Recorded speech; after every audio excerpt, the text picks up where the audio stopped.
बृहन्मुंबई महानगरपालिका माध्यमिक शिक्षण विभाग यामध्ये आपल्या सर्वांचं सहर्ष स्वागत। आज हम कक्षा 9वीं विषय विज्ञान और तंत्रज्ञान, इसमें हम पाठ क्रमांक 7 परितंत्र के ऊर्जा प्रभाव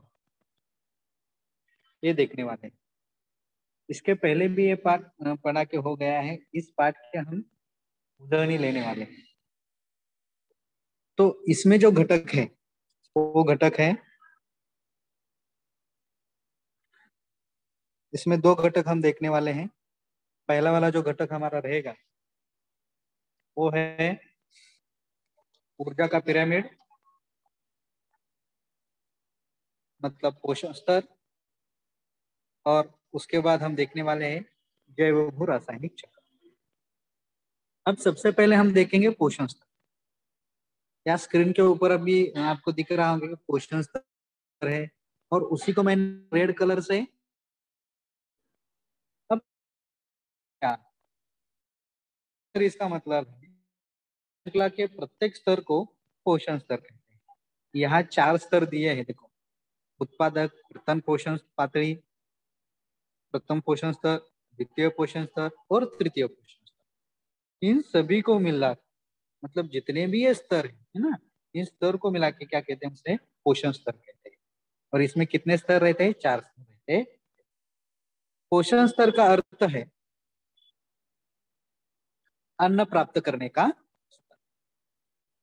आहार श्रृंखला में अन्न घटक और ऊर्जा का अनुपात निम्न स्तरीय से उत्पादक से लेकर उच्च स्तरीय भक्षक तक क्रमशः घटता जाता। अब देखिए क्या कहा मैंने कि पोषण स्तर का अर्थ है अन्न प्राप्त करने का स्तर, मतलब अन्न जहां से प्राप्त होता है। आहार श्रृंखला में अन्न घटक और ऊर्जा का अनुपात, मतलब जो अन्न घटक है और ऊर्जा, इसका अनुपात निम्न उत्पादक से लेकर, मतलब जो निम्न उत्पादक से लेके उच्च स्तरीय भक्षक तक घटता जाता है। मतलब इसका जो अनुपात है, वो अनुपात क्या होता है? घटता जाता है। कैसे घटता जाता है? तो उत्पादक से लेके तृतीय स्तर तक, मतलब जो उच्च स्तर है, ये हमारे अन्न श्रृंखला है। जैसे देखिए, देखो यहाँ मैंने चित्र में आपको दिखाया है। तो इस चित्र में आप देखते हैं कि हर एक घटक है ना, मतलब उत्पादक में क्या रहेगा? वनस्पति रहेगी। प्रथम पोषण स्तर में क्या रहेगा? शाकाहारी रहेंगे। उसके बाद द्वितीय पोषण स्तर में क्या रहेगा? मांसाहार रहेगा। और तृतीय पोषण स्तर मतलब सर्वोच्च भक्षक, उसमें क्या रहेगा? हमारा सर्वभक्षी, उसे हम क्या कहते हैं? तृतीय पोषण स्तर। और जैसे हम ऊपर ऊपर जाते हैं, उसी तरह क्या होता है, तो उसका अनुपात जो है वो क्रमशः क्या हो जाता है? घटते जाता है। यह चिन्ह मैंने दिखाया है, मतलब नीचे से ऊपर तक जाते हैं तब क्या हो जाता है? वो घटता जाता है। ये चित्र देख रहे हैं आप सभी लोग। अब इस चित्र में हर एक इंसान, मतलब घर में हम लोग खाना खाते हैं ना, तो खाना खाते समय आप अलग अलग प्रकार के पदार्थ खाते हैं। कोई वेज खाते हैं, कोई नॉन वेज खाता है। हाँ, मतलब कोई शाकाहारी रहता है, कोई मांसाहारी रहता है, और कोई शाकाहारी भी खाता है और मांसाहार भी करता है ना। तो शाकाहारी जो रहते हैं उसमें सब्जियां रहती हैं। मांसाहार जो रहता है उसमें फिश, मछलियां, उसके बाद बकरा वगैरह, इनका खा लेते हैं। और सर्वभक्षी इसका मतलब सभी खाते हैं, हरी सब्जियां भी खाते हैं। और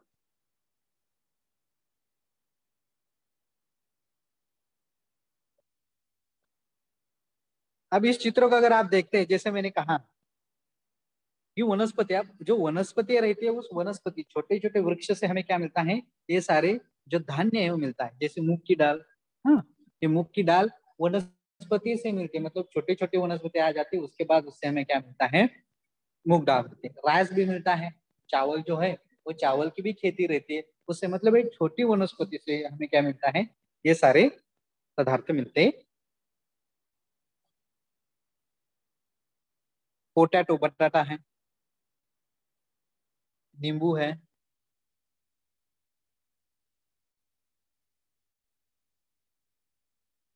ये देखिए,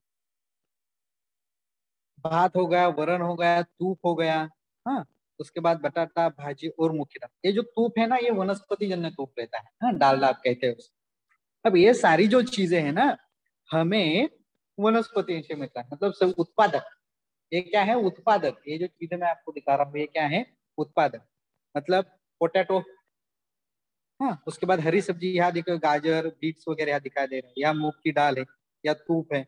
मूंग दो प्रकार का रहता है, ग्रीन कलर का रहता है और एक येलो कलर का रहता है। और ये रास, ये जो सारे घटक है वो किस में आते हैं? उत्पादक में आते हैं। ये क्या आते हैं? उत्पादक। ये देखो एक ग्रीन में दिखा रहा हूं, मतलब ये छोटे छोटे पौधों से हमें मिलता है। और ये इसके प्राथमिक भक्षक कौन है? हम। मतलब जो ग्रीन सब्जियां वगैरह कौन खाता है? तो कौन है प्राथमिक भक्षक? मतलब हम। अब इस चित्र को अगर आप देखते हैं, ठीक है ना, उसमें चावल है, रोटी है और कुछ पीस है, मटन, चिकन, ठीक है ना। अब ये जो चित्र आप दिख रहे हैं, इसका मतलब इसमें क्या है? मांसाहार आ गया। क्या आ गया? मांसाहार आ गया। अब मांसाहार इसका मतलब उसमें क्या रहता है? मैंने आप सभी को पता है, फिर भी मैं दिखा रहा हूँ। देखो, फिश, मांस है, उसके बाद कोमड़ी और उसके बाद बकरा। मतलब जो द्वितीय पोषण स्तर रहता है, उस द्वितीय पोषण स्तर में हम क्या करते हैं? मांसाहार का सेवन करते हैं।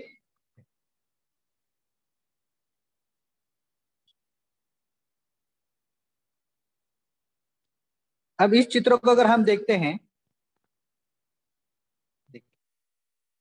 अब इस चित्र को आप देखते समय आपको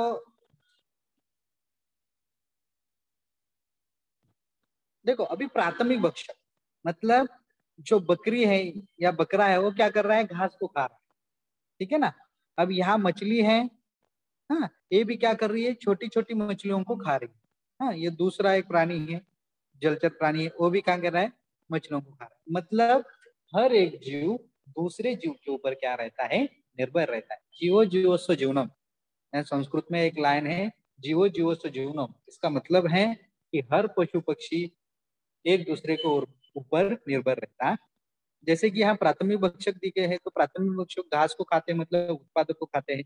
फिर ये जो कुछ है वो प्राणी, जैसे बकरी हो या कोमड़ी हो, जो भी हो, इसको हम क्या करते हैं? हम खाते हैं।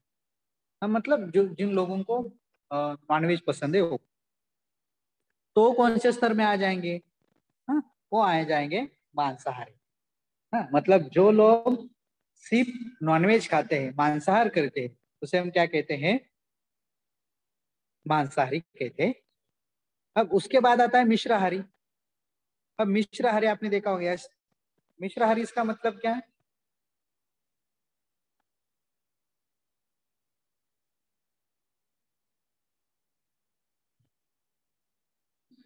मिश्राहारी इसका मतलब आप वेज भी खाते हैं और नॉन वेज भी खाते हैं। मतलब कुछ लोगों को वेज पसंद रहता है, कुछ लोगों को नॉन वेज पसंद रहता है। लेकिन कुछ लोग ऐसे रहते हैं, नॉन वेज भी खाते हैं और वेज भी खाते हैं। हाँ, मतलब हरी सब्जी भी खाते हैं, मतलब शाकाहारी भी खाते हैं और मांसाहारी भी खाते हैं। उनको क्या कहते हैं? मिश्राहारी कहते हैं। एक चित्र दिखाई दिया है, देखो आगे चित्र दिखेगा।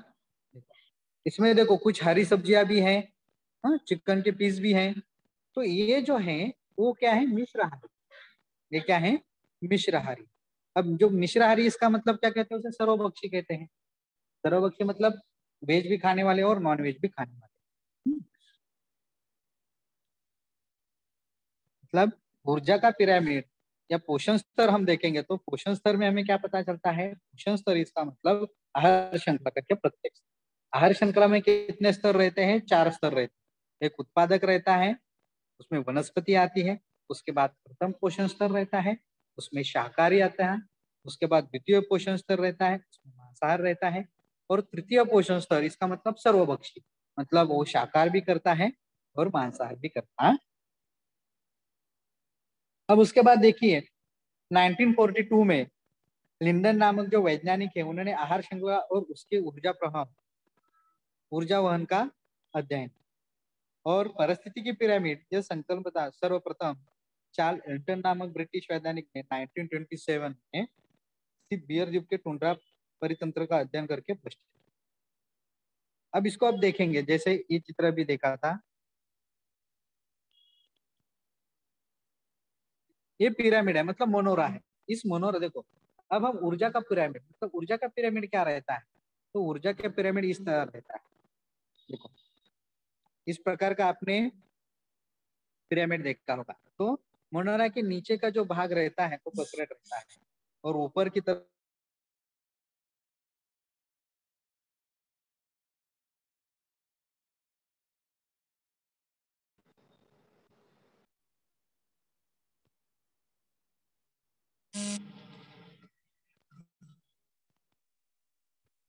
अब देखिए इसी तरह आहार श्रृंखला का भी पिरामिड रहता है। इसी तरह क्या रहता है,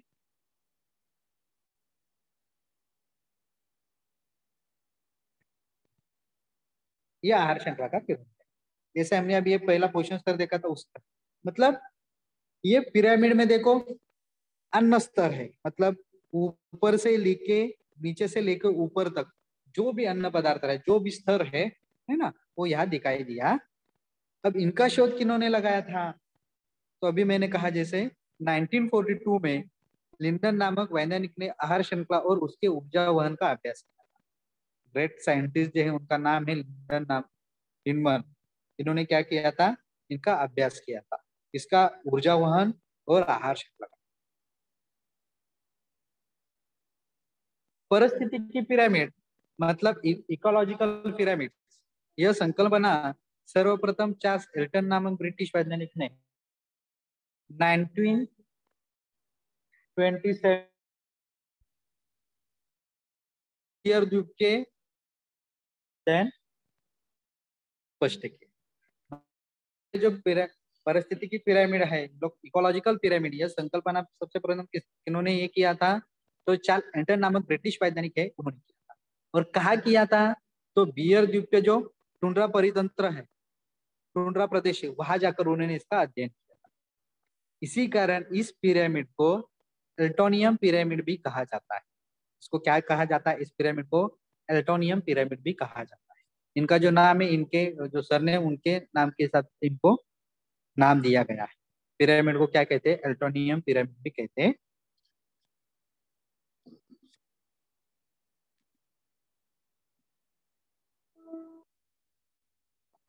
अब थोड़ा सोचिए, जब ऊर्जा उत्पादक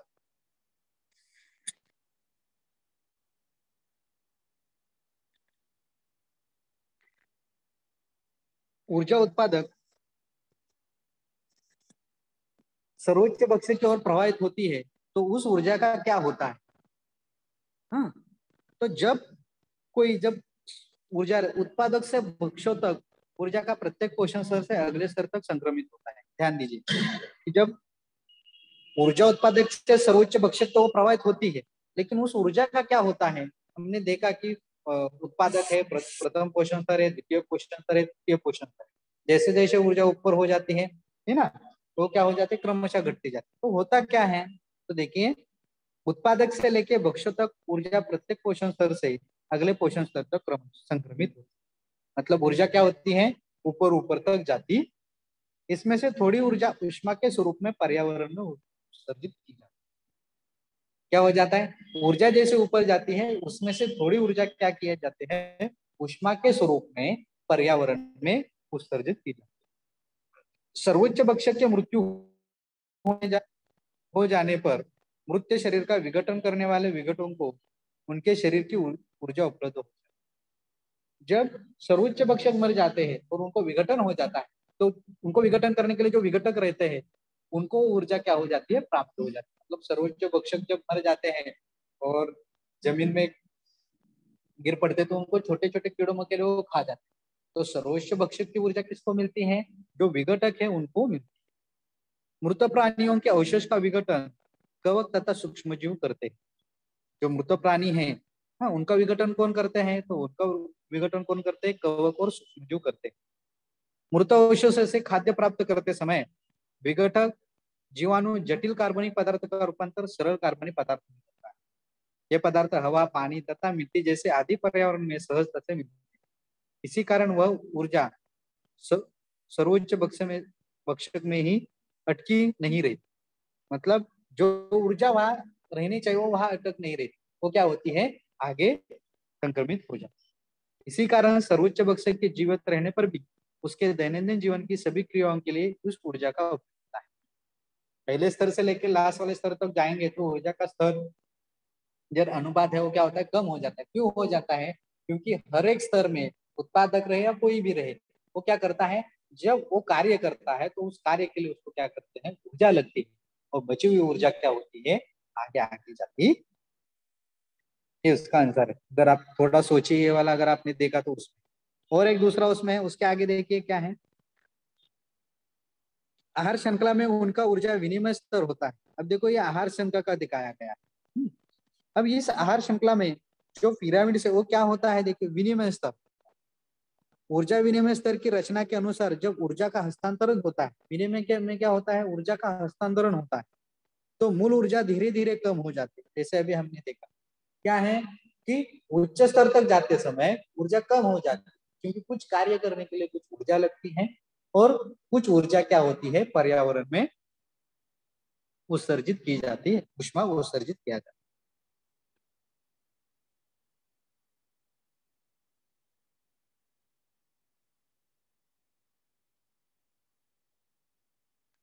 इसी प्रकार सजीवों की संख्या भी निम्न स्तर से उच्च स्तर की ओर कम होती जाती है।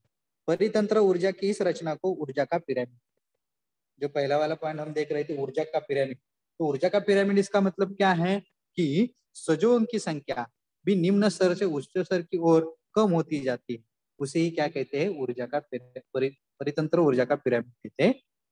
मतलब ऊर्जा कम हो जाती है तो प्राणियों की संख्या जो भी रहेगी वो क्या हो जाती है, कम हो जाती है। क्यों कम हो जाती है? जैसे मैंने कहा कि एक बच्चक, हर एक प्राणी किसी न किसी के ऊपर, जीवो जीवस्य जीवनम, मतलब हर प्राणी किसी न किसी के ऊपर क्या है, निर्भर है, इसीलिए ऊर्जा भी कम हो जाती है और प्राणियों की संख्या भी क्या हो जाती है, निम्न स्तर से उच्च स्तर तक क्या होती है, कम हो जाती है। उसे हम क्या कहते हैं, ऊर्जा का पिरामिड कहते हैं। अगर यहाँ देखेंगे तो एक तरफ ऊर्जा भी मैंने दिखाई दी है, देखो ऊर्जा यहाँ क्या है, 10 कैलोरीज है, हाँ सॉरी, 10,000 कैलोरीज है, 1,000 कैलोरीज है, 100 कैलोरीज है और 10 कैलोरीज। मतलब जैसे जैसे वो ऊपर जाती है वैसे वैसे वो ऊर्जा क्या हो जाती है, कम हो जाती। ठीक है, इसे क्या कहते हैं हम, ऊर्जा का पिरामिड कहते हैं। और एक इसमें सवाल देखो ऐसा है,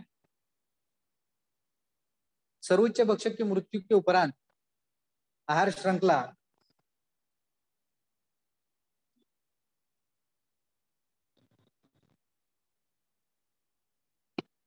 निसर्ग में, हाँ, आहार श्रृंखला की ऊर्जा हस्तांतरण समय अगर उसमें संग्रहित होती है तो क्या होता है? अभी हमने देखा था क्या होता है, कि ऊर्जा क्या करते हैं, जो कीड़ों मकड़े वो क्या करते हैं, संग्रहित कर लेते हैं, मतलब वो खा लेते हैं, वो प्राणी मरने के बाद वो क्या करते हैं, उसको खा लेते हैं, तो वो ऊर्जा क्या हो जाती है, जो कीड़ों मकोड़े है, मतलब कवक और सूक्ष्म जीव है, उनको क्या होती है, मिलती।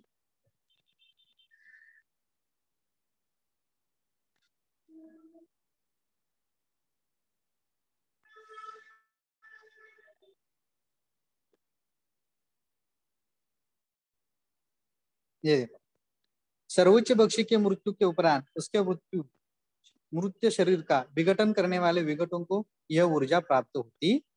मतलब ये प्राणी अगर मर गया है ना, आप चित्र में देख रहे हैं, तो क्या होता है, विघटन करने वाले घटक, अब विघटन करने वाले घटक कौन को रहते हैं, तो फफूंदा तथा सूक्ष्म जीव मृत प्राणियों के शरीर का क्या करते हैं, विघटन। मृत प्राणी का विघटन कौन करते हैं, फफूंद तथा सूक्ष्म जीव करते, और उन्हें हम क्या कहते हैं, विघटक, है ना। अब मृत अवशोष से भोजन प्राप्त करते समय विघटक उसका रूपांतर सरल कार्बनिक पदार्थ में करता है। मतलब जो मृत अवशेष है उनका भोजन प्राप्त करते समय जो विघटक है फफूंद और सूक्ष्म जीव क्या करते हैं, उसका रूपांतर,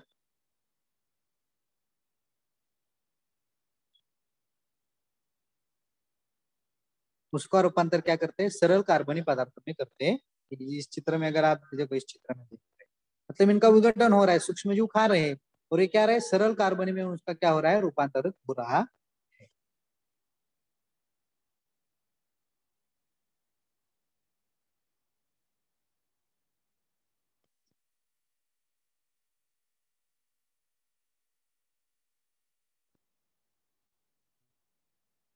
अब एक प्राणी वगैरह रहते हैं, है ना, देखो ये पदार्थ हवा, पानी, ये हवा देखो, हवा में कार्बन है, तथा मिट्टी, यहाँ आप चित्र में देखो मिट्टी दिख रहा है, पानी और ये हवा है ना, तो ये सहजता से मिल जाता है। यहाँ से यह घटक पुनः वनस्पतियों द्वारा अवशोषित किए जाते हैं तथा आहार श्रृंखला में प्रभावित। अब ये जो सूक्ष्म जीव है वो सूक्ष्म जीव क्या हो जाते हैं, मिट्टी के स्वरूप में, मतलब मिट्टी में से या पानी में से क्या हो जाते हैं, जो पेड़ पौधे हैं उस पेड़ पौधे द्वारा क्या किए जाते हैं, अवशोषित मतलब शोषित किए जाते हैं, और वो फिर से क्या हो जाते हैं, आहार श्रृंखला में आ जाते हैं। क्या हो जाते हैं, फिर से वो आहार श्रृंखला में आ जाते हैं। इस चित्र को अगर आप देखेंगे तो पहले मिट्टी है, पानी और यह छोटा सा पेड़ पौधा दिखा है, तो क्या हो जाता है, फिर वो जो घटक है वो घटक पुनश्च मतलब फिर से वो क्या आ जाता है, वनस्पति द्वारा, वनस्पति के जो मूल रहते हैं मतलब जमीन के अंदर रहते हैं, वो क्या करते हैं, उनको लगने वाले जो अन्न पदार्थ है वो क्या करते हैं, शोषण कर लेते हैं, तो वास्तव चूस लेते हैं। ये हो गया हमारा ऊर्जा का फिर। अब यहाँ देखिए, किसी भी परितंत्र की ऊर्जा का मुख्य स्रोत है सूर्य। मतलब जो भी परितंत्र रहेगा उसका मुख्य स्रोत क्या है, सूर्य है। यहाँ देखो आप, ग्रीन कलर से येलो कलर का यहाँ दिख रहा है, और यह घास। मतलब किसी भी परितंत्र का ऊर्जा का मुख्य स्रोत क्या है, सूर्य है। परितंत्र में हर वनस्पतियां कुल सौर ऊर्जा की कुछ ऊर्जा भोजन के रूप में संग्रहित करती है। मतलब जो हरी वनस्पतियां रहती है वो क्या करती है, सूर्य से क्या करते हैं, सूर्य प्रकाश की चूस लेती है, मतलब प्रकाश संश्लेषण वहां क्रिया हो जाती है, और भोजन के रूप में संग्रहित करते हैं। मतलब जो ऊर्जा वो ले लेते हैं वो क्या होते हैं, भोजन तक होने के पूर्व ये ऊर्जा एक पोषण स्तर से दूसरे स्तर पर प्रभावित, मतलब जो विघटक है उन तक पहुंचने के लिए ये ऊर्जा की क्या किया जाता है, प्रथम पोषण स्तर द्वितीय पोषण स्तर तक प्रभावित की, मतलब ऊर्जा लेने के बाद क्या हो जाती है, वो ऊर्जा दूसरे की तरफ प्रभावित की जाती है। विघटों द्वारा इसमें कुछ ऊर्जा उष्मा के रूप में उत्सर्जित की जाती है, परंतु इसमें से कोई भी ऊर्जा सूर्य की ओर वापस नहीं जाती, इसलिए ऊर्जा के प्रभाव को एक दिशा ही माना जाता है। आपको सवाल पूछा जाता है कि ऊर्जा को प्रभाव, ऊर्जा का जो प्रभाव है उसको एक प्रभाव क्यों माना जाता है। उसका रीजन क्या है कि देखिए, जो परितंत्र है उस परितंत्र में हरी वनस्पतियां क्या करती हैं, भोजन के लिए वो सूर्य प्रकाश ले लेती है, हाँ मतलब, और क्या करते हैं, वो संग्रहित करती है भोजन का। फिर वो क्या करती है, विघटन तक पहुंचने के लिए वो ऊर्जा का हस्तांतर, वो ऊर्जा का क्या करते हैं, हस्तांतर, प्रथम के बाद क्या होता है, विघटक द्वारा उसमें कुछ ऊर्जा उष्मा के रूप में क्या कर दी है, उत्सर्जित की जाती है, मतलब कुछ ऊर्जा ली जाती है, परंतु इसमें से कोई भी ऊर्जा, इसमें से कोई भी ऊर्जा वापस सूर्य की ओर जाती, मतलब जो भी ऊर्जा का हस्तांतर हो जाएगा, हाँ उष्मा का उत्सर्जित हो जाएगा, फिर भी वो ऊर्जा सूर्य की तरफ नहीं, मतलब वापस नहीं जाता। इसलिए सूर्य को क्या कहा जाता है, उस ऊर्जा को क्या कहा जाता है, एक विषय माना जाता। इस चित्रों को अगर आप देखेंगे तो आपको समझ में आ जाएगा कि सूर्य से प्रकाश मिलता है, घास को ये छोटे कीड़ों मकोड़े खाता है, इस मकोड़े को ये भेड़ों के वो खाता है, उसके बाद भेड़ों को सांप खाता है। मतलब इस प्रकार का ये चक्र जो रहता है निरंतर चलता रहता।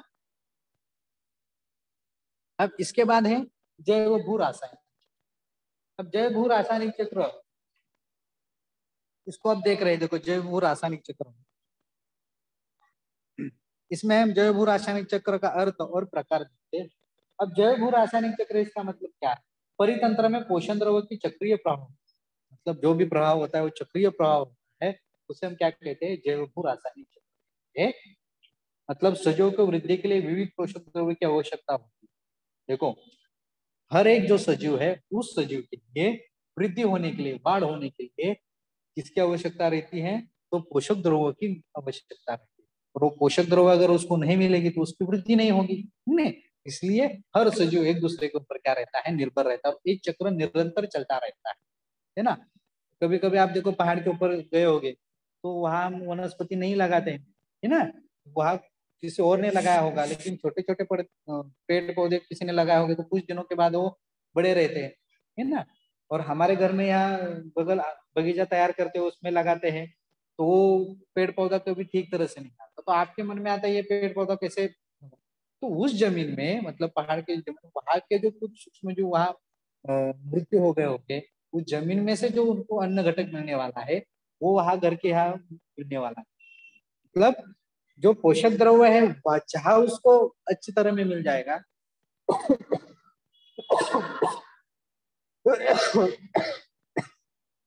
सॉरी।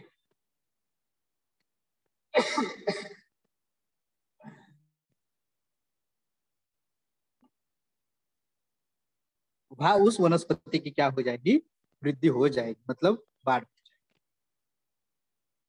जैसे अभी इस भूचक्र में जैव सजीव भू जमीन ये सारे घटक वहां आपको दिखेंगे। जैव में तो आपको पढ़ा है सजीव है, उसके बाद भू मतलब जमीन। अब देखिए ये चक्र मैंने दिखाया, देखो ये चक्र निरंतर घूमता रहता है। परितंत्र में पोषण द्रव्य के चक्रीय प्रभाव को हम क्या कहते हैं, जैव भू रासायनिक चक्र कहते हैं। जैसे यह चित्र हम देख रहे हैं, सजीव की वृद्धि के लिए अभी मैंने कहा अजैविक घटकों का अजैविक रूपांतर होते रहते हैं। मतलब जो जैविक घटक है उनका रूपांतर अजैविक और जैविक का अजैविक, ऐसा रूपांतर निरंतर चलता रहता है। शीलावरण वातावरण जलावरण से मिलकर बने जीवावरण के माध्यम से यह चक्र निरंतर होता है। मतलब जैविक अजैविक तो निरंतर रहता ही है,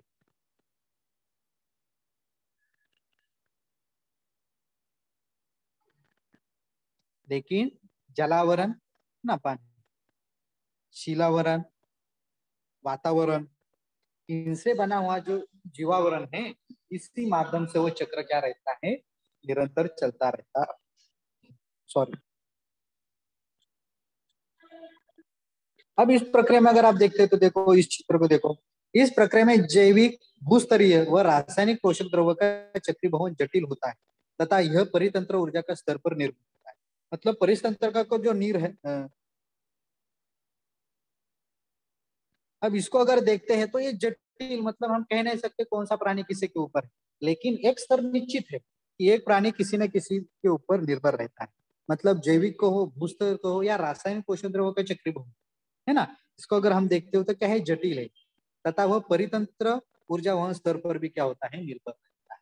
मतलब जो स्तर है ऊर्जा का स्तर है वो क्या है, परितंत्र का ऊर्जा का उसके ऊपर क्या रहता है, निर्भर रहता है।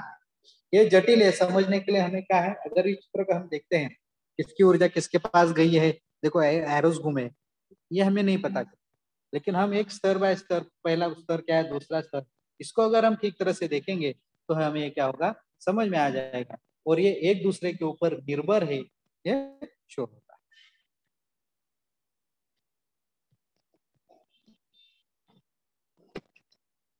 उसके बाद है जैव भू रासायनिक चक्र के। अब जैव भू रासायनिक चक्र के दो प्रकार, एक है वायु चक्र और दूसरा है अवसादन चक्र। अब वायु चक्र क्या है, तो प्रमुख जैविक गैसीय पोषक द्रव्यों का संग्रह पृथ्वी के वायुमंडल में पाया जाता है। देखिए यह चित्र अगर आप देख रहे हैं तो वायु चक्र में क्या है कि गैसीय पोषक द्रव्य, गैस जो रहते हैं उसके पोषक द्रव्यों का संग्रह क्या रहता है, पृथ्वी के वायुमंडल में पाया जाता है। इसमें क्या रहता है, नाइट्रोजन ऑक्सीजन कार्बन डाइऑक्साइड बाष्प इत्यादि का समावेश इसमें रहता है। वायु चक्र में आप क्या रखेंगे, वायु चक्र में जो पोषक द्रव्यों का पोषक द्रव्यों का संग्रह वायुमंडल में पाया जाता है। और उनमें कौन से रहते हैं, तो उसमें रहता है नाइट्रोजन ऑक्सीजन कार्बन डाइऑक्साइड बाष्प इत्यादि का समावेश उसमें रहता है। ये वायु चक्र जो पहला प्रकार है उसके बाद है अवसादन भू चक्र।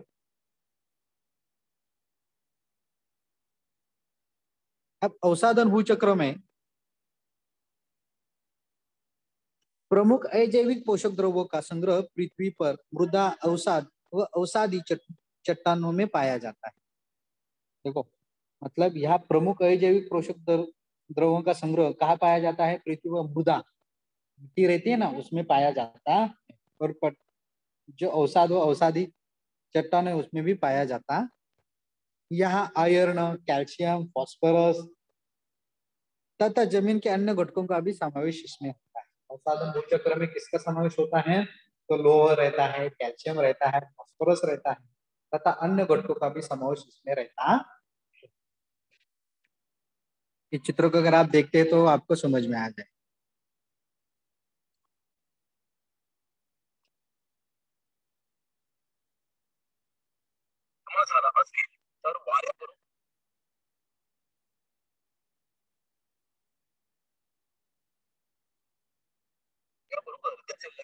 ये देखिए, वायु चक्र की गति अवसादन चक्र से अधिक होती है। देखो, वायु चक्र की गति क्या होती है, अवसादन चक्र से अधिक क्यों होती है, क्या उसका कारण उदाहरण देखिए उसके लिए। किसी भाग में CO2 जमा हो तो वह वायु के साथ फैल जाता है अथवा वनस्पतियों द्वारा अवशोषित कर लेते हैं। देखिए क्या कर रहा है, वनस्पति क्या करती है, ये CO2 जमा हो जाए किसी भाग में, अगर वो CO2 जमा हो जाता है तो वायु के साथ वो क्या जाता है, फैल जाता है। और वो क्या करता है, जो वनस्पति है वो वनस्पति वो CO2 को क्या कर लेती है, अवशोषित कर लेती। इसलिए वायु चक्र की गति अवसादन चक्र से क्या होती है, अधिक होती।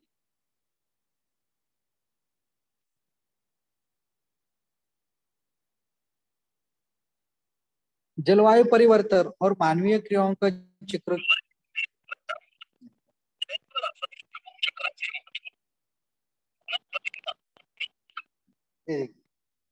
अब जैव भू रासायनिक चक्र का महत्व क्या है, ये हमें जानना भी जरूरी। जलवायु परिवर्तन और मानवीय चक्रों का चक्र की गति, तीव्रता और संतुलन पर गंभीर परिणाम करता है। मतलब जलवायु का अगर परिवर्तन होता है या मानवीय क्रियाओं के चक्रों की गति या तीव्रता के ऊपर क्या होता है, उसका परिणाम। इसलिए इस चक्रों के विघटन को, जो घटक है उनका अध्ययन पर अभी विशेष ध्यान देना जरूरी। जैसे ये देखो,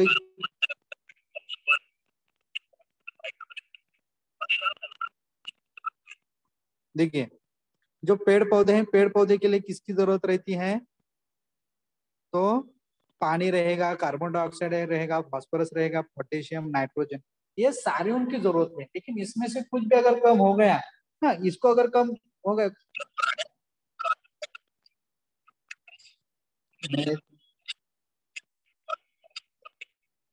इसकी जरूरत रहती है।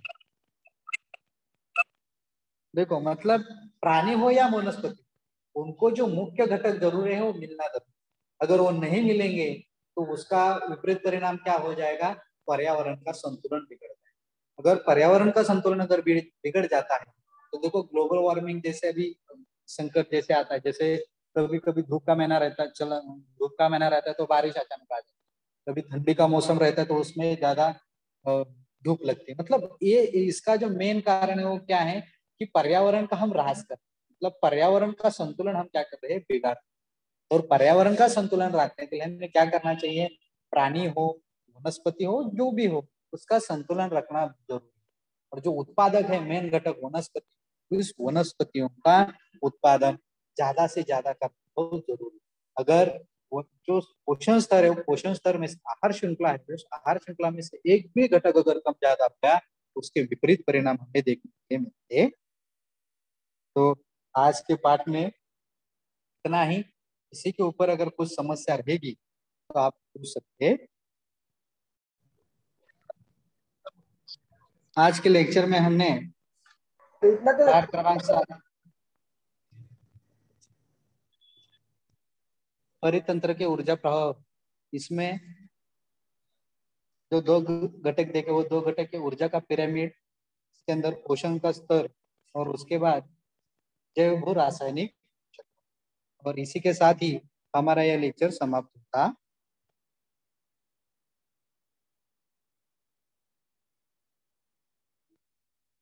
हो गया।